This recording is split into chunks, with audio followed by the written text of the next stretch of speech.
ओम श्री गुरुवे नमः। ओम श्री बृहस्पति नमः। गुरुवार का व्रत बहुत ही फलदायी माना जाता है। गुरुवार यानी बृहस्पतिवार के दिन श्री हरि विष्णु और बृहस्पति देवता की पूजा का विधान है।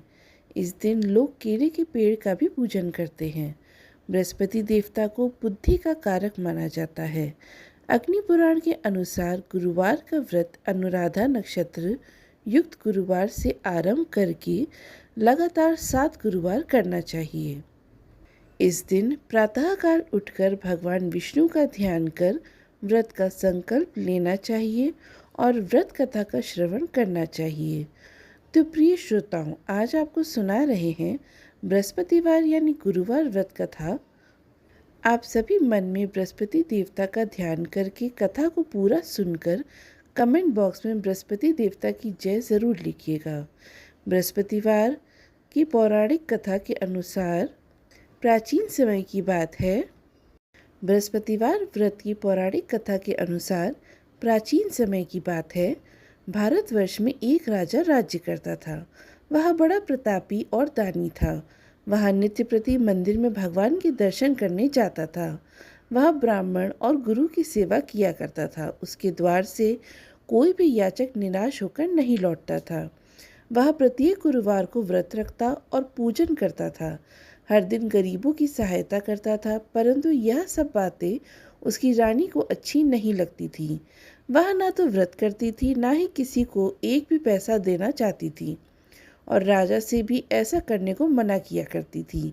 एक समय की बात है कि राजा शिकार खेलने वन को चले गए थे। घर पर रानी और दासी थी। उसी समय गुरु बृहस्पति साधु का रूप धारण करके राजा के दरवाजे पर भिक्षा मांगने आए। साधु ने रानी से भिक्षा मांगी तो वह कहने लगी, हे साधु महाराज, मैं इस दान और पुण्य से तंग आ गई हूँ। इस कार्य के लिए तो मेरे पतिदेव ही बहुत हैं। अब आप ऐसी कृपा करें कि हमारा सारा धन नष्ट हो जाए और मैं आराम से रह सकूं। साधु रूपी बृहस्पति देव ने कहा, हे देवी, तुम बड़े विचित्र हो। संतान और धन से कोई दुखी नहीं होता, इसका तो सभी चाहते हैं। पापी भी पुत्र और धन की इच्छा करता है। अगर तुम्हारे पास धन और अधिक है तो भूखे मनुष्य को भोजन कराओ, प्याऊ लगवाओ, ब्राह्मणों को दान दो, धर्मशालाएं बनवाओ, कुआं, तालाब, बावड़ी, बाग, बगीचे आदि का निर्माण कराओ तथा निर्धनों की कुंवारी कन्याओं के विवाह कराओ और यज्ञ आदि करवाओ। इस प्रकार के कर्मों से आपके कुल का और आपका नाम परलोक में सार्थक होगा और स्वर्ग की प्राप्ति होगी। किंतु रानी साधु की इन बातों से खुश नहीं हुई।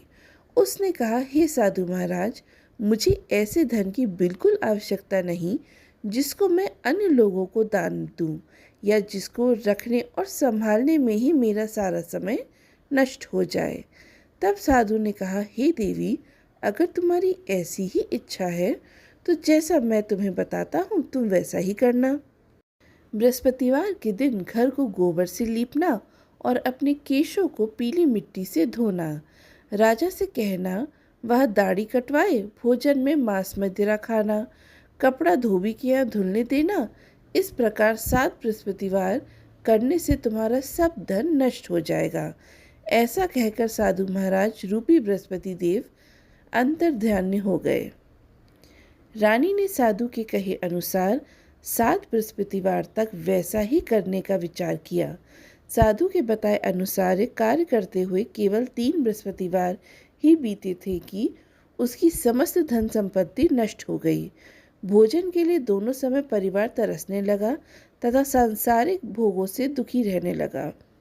तब वह राजा रानी से कहने लगा, हे रानी, तुम यहाँ पर रहो, मैं दूसरे देश में जाता हूँ, क्योंकि यहाँ पर मुझे सभी मनुष्य जानते हैं, इसलिए मैं यहाँ कोई काम नहीं कर सकता।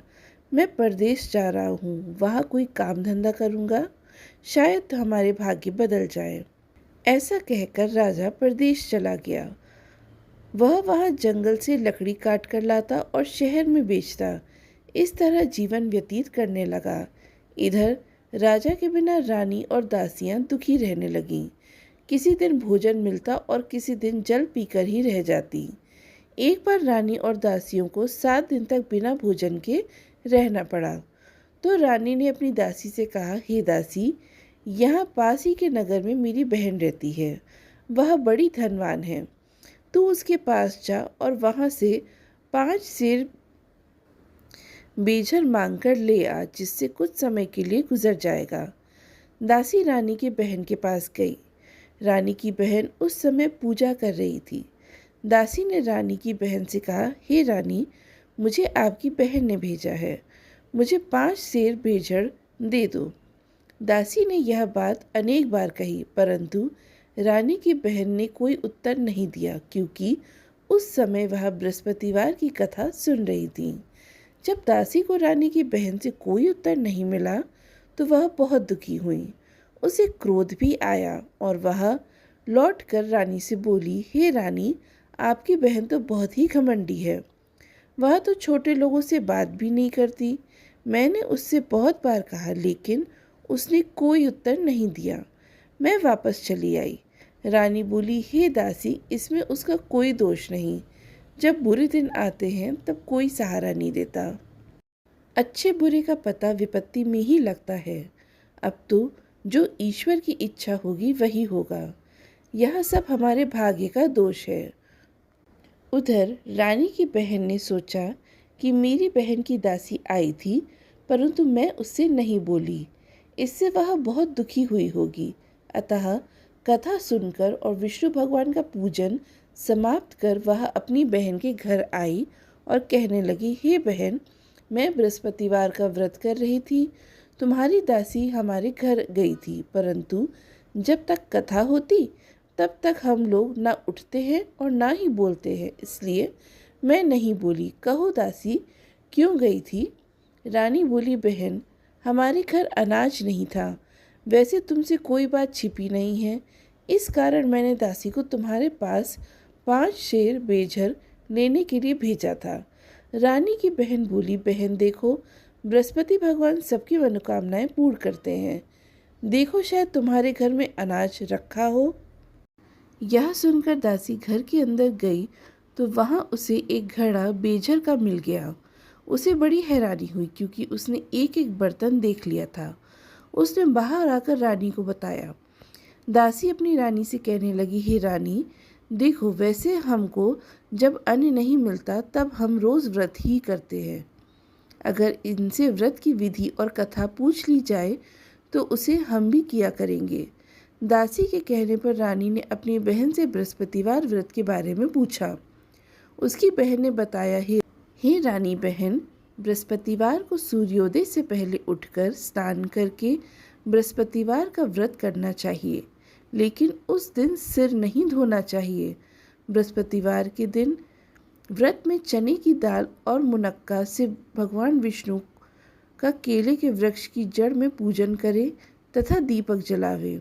उस दिन एक ही समय भोजन करें। भोजन पीले खाद्य पदार्थ का करें और कथा सुने। इस प्रकार करने से गुरु भगवान प्रसन्न होते हैं, अन्य पुत्र धन देते हैं, मनोकामना पूर्ण करते हैं।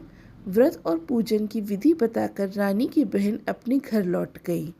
रानी और दासी दोनों ने निश्चय किया कि बृहस्पतिवार देव भगवान का पूजन जरूर करेंगे। 7 दिन बाद जब बृहस्पतिवार आया तो उन्होंने व्रत रखा। गुड़साल में जाकर चना और गुड़ बीन लाई तथा उसकी दाल से केले की जड़ तथा विष्णु भगवान का पूजन भी किया। अब पीला भोजन कहाँ से आए? दोनों बड़ी दुखी हुई, परंतु उन्होंने व्रत किया था, इस कारण बृहस्पति देव भगवान प्रसन्न थे। एक साधारण व्यक्ति के रूप में वे 2 थालों में सुंदर पीला भोजन लेकर आए और दासी को देकर बोले, हे दासी, यह भोजन तुम्हारे और रानी के लिए है, तुम दोनों कर लेना। दासी भोजन पाकर बहुत प्रसन्न हुई और रानी से बोली, रानी जी, भोजन कर लो। रानी को भोजन आने के बारे में कुछ नहीं पता था, इसलिए वह दासी से बोली, जा तू ही भोजन कर, क्यों तू व्यर्थ में हमारी हंसी उड़ाती है। तब दासी बोली, रानी, एक व्यक्ति भोजन दे गया है। तब रानी कहने लगी, वो भोजन तेरे लिए ही देकर गया है, तू ही भोजन कर। दासी ने कहा, वह व्यक्ति हम दोनों के लिए 2 थालों में भोजन देकर गया है, इसलिए मैं और आप दोनों ही भोजन करेंगे। फिर दोनों ने गुरु भगवान को नमस्कार कर भोजन किया। उसके बाद से वे प्रत्येक बृहस्पतिवार को गुरु भगवान का व्रत और पूजन करने लगी। बृहस्पति भगवान की कृपा से उनके पास धन हो गया, परंतु रानी फिर पहले की तरह आलस्य करने लगी। तब दासी बोली, देखो रानी, तुम पहले भी इसी प्रकार आलस करती थी। तुम्हें धन रखने में कष्ट होता था, इस कारण सभी धन नष्ट हो गया। अब गुरु भगवान की कृपा से धन मिला है तो तुम्हें फिर आलस्य होता है। बड़ी मुसीबतों के बाद हमने यह धन पाया है, इसलिए हमें दान पुण्य करना चाहिए। तुम भूखे मनुष्य को भोजन कराओ, प्याऊ लगवाओ, ब्राह्मणों को दान दो, कुआं, तालाब, बावड़ी आदि का निर्माण करवाओ, मंदिर पाठशाला बनवाकर दान दो, कुंवारी कन्याओं का विवाह करवाओ। धन को शुभ कार्यों में खर्च करो, जिससे तुम्हारे कुल का यश बढ़ेगा और स्वर्ग प्राप्त होगा और पितर भी प्रसन्न होंगे। दासी की बात सुनकर रानी ने इस प्रकार के कर्म करना प्रारंभ कर दिया, जिससे उनका काफ़ी यश फैलने लगा। एक दिन रानी और दासी आपस में विचार करने लगी कि न जाने राजा किस दशा में होंगे। उनकी कोई खोज खबर नहीं आई। उन्होंने बृहस्पति देव से प्रार्थना की और तब भगवान ने रात्रि में राजा को स्वप्न में कहा, हे राजा, उठ, तेरी रानी तुझको याद करती है। अब अपने देश को वापस लौट जा। राजा प्रातःकाल उठकर जंगल से लकड़ियां काटकर लाने के लिए जंगल की ओर चल पड़ा। जंगल से गुजरते हुए वह सोचने लगा, रानी की गलती से उसने कितने दुख भोगने पड़े। राजपाट छोड़कर उसे जंगल में आकर रहना पड़ा। जंगल से लकड़ियां काटकर उन्हें बेचकर गुजारा करना पड़ा। उसी समय उस जंगल में बृहस्पति देव एक साधु का रूप धारण करके आए और राजा के पास आकर बोले, हे लकड़हारे, तुम इस सुनसान जंगल में किस चिंता में बैठे हो, मुझे बतलाओ। यह सुनकर राजा की आंखों में आंसू भर आए और साधु की वंदना करके वह बोला, हे प्रभु, आप सब कुछ जानने वाले हैं। ऐसा कहकर राजा ने साधु को अपनी संपूर्ण कथा सुना दी। महात्मा दयालु होते हैं। वे राजा से बोले, हे राजा, तुम्हारी पत्नी ने बृहस्पति देव के प्रति अपराध किया था, जिसके कारण तुम्हारी यह दशा हुई। अब तुम किसी प्रकार की चिंता मत करो, भगवान तुम्हें पहले से अधिक धन देंगे।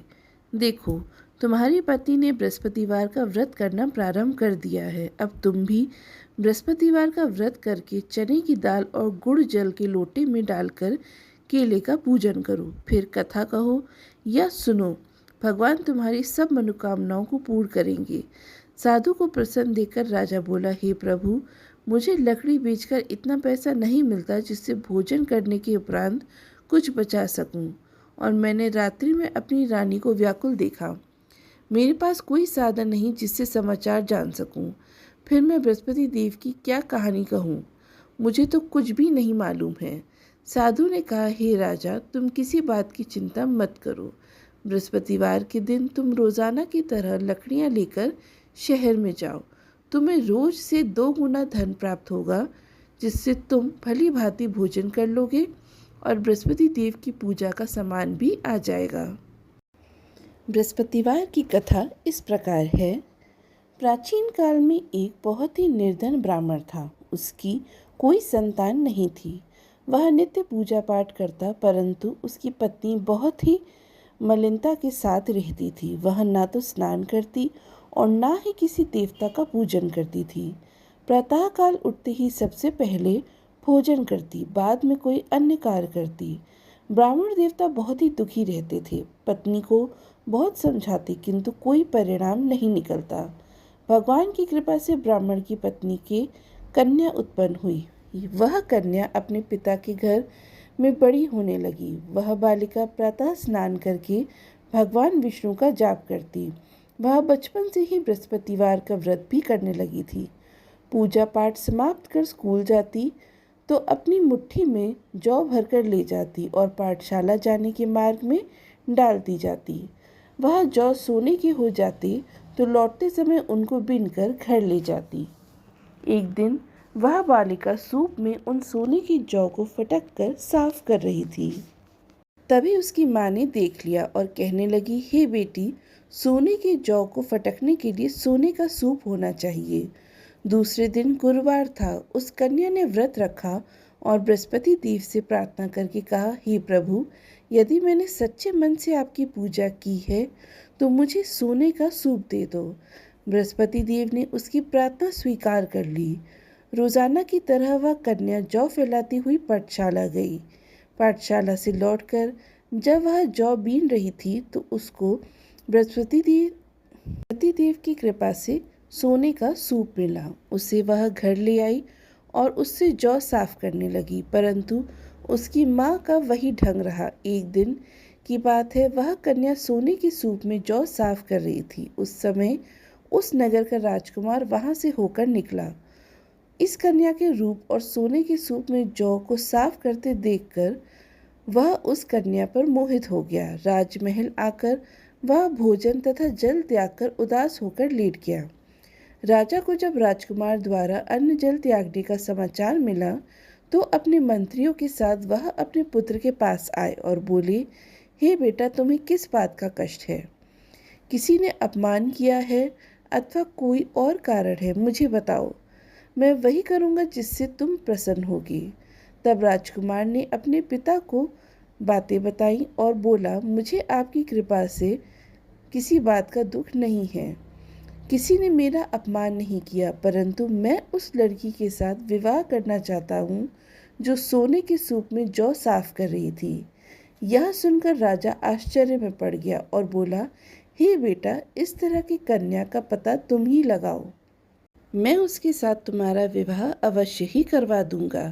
राजकुमार ने राजा को उस लड़की के घर का पता बतलाया। मंत्री उस लड़की के घर गया और राजा का आदेश ब्राह्मण को सुनाया।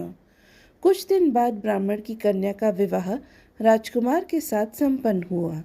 कन्या के घर से जाते ही उस ब्राह्मण देवता के घर में पहले की तरह गरीबी का वास हो गया।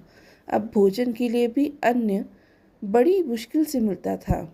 एक दिन दुखी होकर ब्राह्मण अपनी पुत्री से मिलने गया। बेटी ने पिता की दुखी अवस्था को देखकर और अपनी माँ का समाचार पूछा। ब्राह्मण देवता ने सभी हाल कह सुनाया। तब कन्या ने बहुत सारा धन देकर अपने पिता को विदा कर दिया। इस तरह ब्राह्मण का कुछ समय पूर्वक बीता, लेकिन कुछ दिन बाद फिर वही हाल हो गया। ब्राह्मण फिर अपनी कन्या के यहाँ गया और सभी हाल कहा तो पुत्री कहने लगी, हे पिताजी, जब माताजी को यहाँ लिवा लाओ, मैं उन्हें यह विधि बता दूंगी जिससे गरीबी दूर हो जाए। अब ब्राह्मण देवता अपनी पत्नी को साथ लेकर अपनी पुत्री के पास राजमहल में पहुँचे तो पुत्री अपनी माँ को समझाने लगी, हे माँ, तुम प्रातःकाल उठकर प्रथम स्नान आदि करके विष्णु भगवान का पूजन करो तो सब दरिद्रता दूर हो जाएगी। परंतु उसकी माँ ने उसकी एक बात नहीं मानी। वह प्रातःकाल उठकर अपनी पुत्री का बचा जूठन खा लेती थी। एक दिन उसकी पुत्री को बहुत गुस्सा आया। उसने एक रात ओसरी से सारा सामान निकाल दिया और उसमें अपनी माँ को बंद कर दिया। प्रातः उसमें से निकाला और स्नान आदि करा के पूजा पाठ करवाया तो उसकी माँ की बुद्धि ठीक हो गई।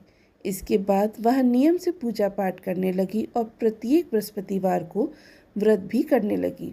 इस व्रत के पुण्य प्रभाव से उसकी माँ भी बहुत धनवान हो गई और बृहस्पति देवता के प्रभाव से स्वर्ग को गई। वह ब्राह्मण भी सुखपूर्वक इस लोक का सुख भोग कर स्वर्ग को प्राप्त हुई। इस तरह कहानी कहकर साधु महाराज वहाँ से लोभ हो गए। धीरे धीरे समय बीतने पर फिर बृहस्पतिवार का दिन आया। राजा जंगल से लकड़ी काटकर किसी शहर में बेचने गया। उसे उस दिन और दिनों से अधिक धन मिला। राजा ने चना, गुड़ आदि लाकर बृहस्पतिवार का व्रत किया। उस दिन से उसको सभी क्लेश दूर हो गए। परंतु जब अगला गुरुवार आया उस दिन बृहस्पतिवार का व्रत करना भूल गया। इसी कारण बृहस्पति भगवान नाराज हो गए। उस दिन उस नगर के राजा ने विशाल यज्ञ का आयोजन किया तथा अपने समस्त राज्य में घोषणा करवा दी। कोई भी मनुष्य अपने घर में भोजन ना बनाए और आग भी ना जलाए। समस्त जनता मेरे यहाँ भोजन करने आए। इस आज्ञा को जो ना मानेगा उसको फांसी की सज़ा दी जाएगी। राजा की आज्ञा सुनकर राज्य के सभी निवासी राजा के भोज में सम्मिलित हुए, लेकिन लकड़हारा कुछ देर से पहुंचा, इसलिए राजा उसको अपने साथ महल में ले गए। जब राजा लकड़हारे को भोजन करा रहे थे तो रानी की दृष्टि उस खूंटी पर पड़ी जिस पर उसका हार लटका हुआ था। उसी हार खूंटी पर लटका दिखाई नहीं दिया। रानी को निश्चय हो गया कि मेरा हार उस लकड़हारे ने चुरा लिया है।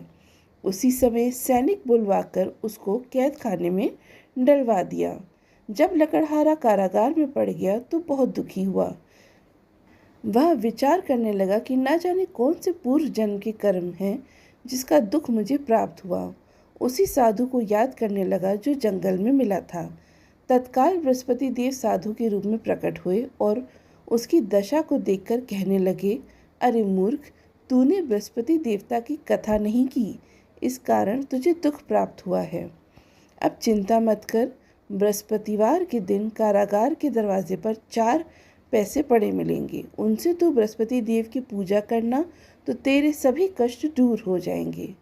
अगले बृहस्पतिवार उसे कारागार के द्वार पर 4 पैसे पड़े मिले। राजा ने पूजा का सामान मंगवाकर कथा कही और प्रसाद बांटा। उसी रात्रि को बृहस्पति देव ने उस नगर के राजा को स्वप्न में कहा, हे राजा, तूने जिस आदमी को कारागार में बंद करा रखा है वह निर्दोष है, वह राजा है, उसे छोड़ देना। रानी का हार उसी खूंटी पर लटका हुआ है। अगर तू ऐसा नहीं करेगा तो मैं तेरे राज्य को नष्ट कर दूंगा। राजा प्रातःकाल उठा और खूंटी पर हार टंगा देखकर लकड़हारे को बुलाकर क्षमा मांगी तथा राजा के योग्य सुंदर वस्त्र आभूषण भेंट कर उसे विदा किया। गुरुदेव की आज्ञा अनुसार राजा अब अपने नगर को चल दिया। राजा जब नगर के निकट पहुंचा तो उसे बड़ा ही आश्चर्य हुआ। नगर में पहले से अधिक बाग, तालाब और कुएं तथा बहुत सी धर्मशाला, मंदिर आदि बने हुए हैं। राजा ने पूछा कि यह किसका बाग और धर्मशाला है? तब नगर के सब लोग कहने लगे, यह सब रानी और दासी द्वारा बनवाए गए हैं। राजा को आश्चर्य हुआ और गुस्सा भी आया। जब रानी ने खबर सुनी कि राजा आ रहे हैं तो उसने अपनी दासी से कहा, हे दासी, देख, राजा हमको कितनी बुरी हालत में छोड़ गए थे। वह हमारी ऐसी हालत देखकर लौट ना जाए, इसलिए तू दरवाजे पर खड़ी हो जा।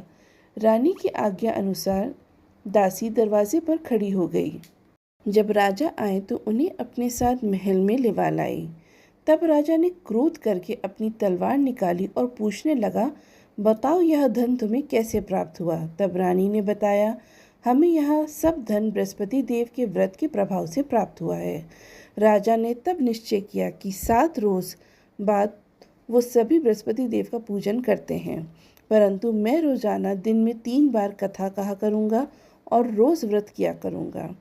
अब हर समय राजा के दुपट्टे में चने की दाल बंधी रहती तथा दिन में 3 बार वह कथा कहता। एक दिन राजा ने विचार किया कि चलो अपनी बहन के यहाँ हो आवे।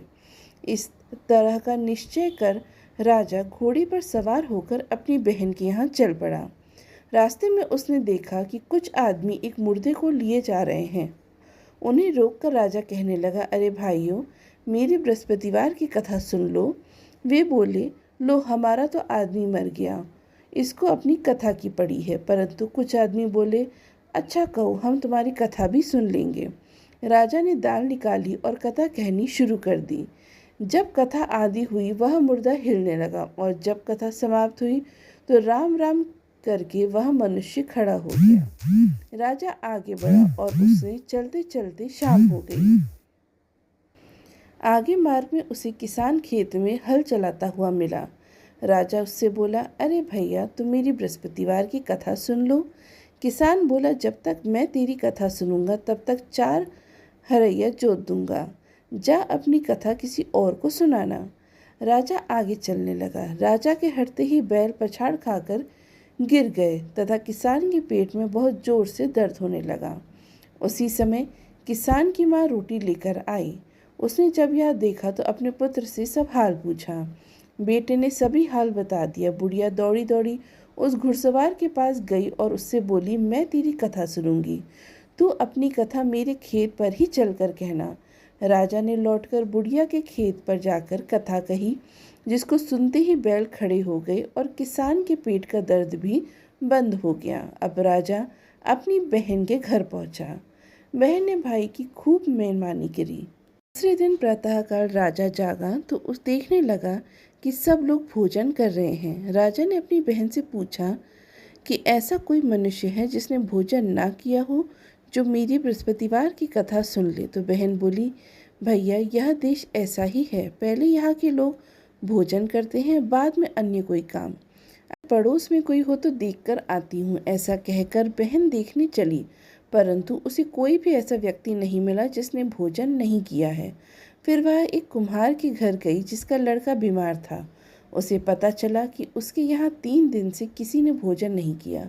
रानी ने अपने भाई की कथा सुनने के लिए कुम्हार से कहा तो वह तैयार हो गया। तब राजा ने जाकर बृहस्पतिवार की कथा कही, जिसको सुनकर उसका लड़का ठीक हो गया। तब राजा की प्रशंसा होने लगी। एक दिन राजा ने अपनी बहन से कहा, हे बहन, अब मैं अपने घर जाऊंगा, तुम भी तैयार हो जाओ। राजा की बहन ने अपनी सास से अपने भाई के साथ जाने की आज्ञा मांगी तो सास बोली, चली जा, परंतु अपने लड़के को मत ले जाना, क्योंकि तेरे भाई की कोई संतान नहीं होती है। बहन ने अपने भाई से कहा, हे भैया, मैं तो चलूँगी, परंतु कोई बालक नहीं जाएगा।